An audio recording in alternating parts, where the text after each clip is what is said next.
咖啡机的框架结构已经搭建好了，现在接上电路测试压力。电控开关接线簧片比较小，有条件的小伙伴建议焊接。我是淘了2.8的接线端子，就是稍微费手。卢卡斯空间紧凑，安装起来比较费劲。我用了接线的快插，只需接2头元器件，统一排线，方便了很多。接线同样是分为2路，一路总开关控制萃取系统，另一路开关控制加热系统。旋转泵和电磁阀接线很简单，通过电控开关通断火线即可。接通后先测试水压，考验下密封效果。结果还是出了问题，冲煮头的萃取管卡套直接断掉，钠水喷得一喷一个不吱声。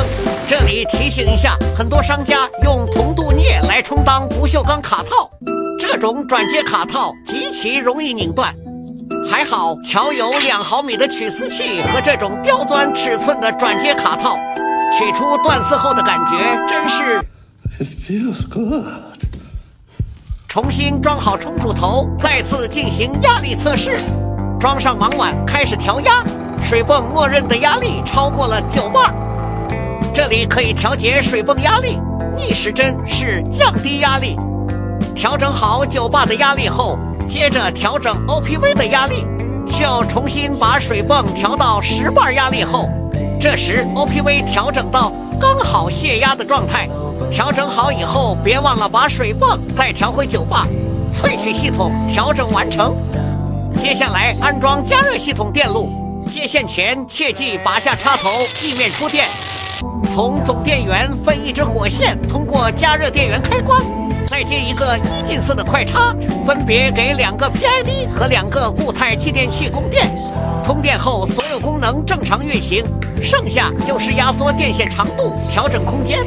装上电路仓挡板，把2个锅炉加热参数调整好，加热系统调整完成。前期测试为了不浪费，我一直用的自来水。调试完成后需要重新泵入矿泉水，这一步很重要，避免后期产生水垢。现在是大家最关心的环节，卢卡斯的数据。开机预热测试，冷水状态加热到双锅炉93度，5分40秒。贵州海拔较高，温度计测水沸点只有92度左右。500毫升拉花缸测试连续萃取温度，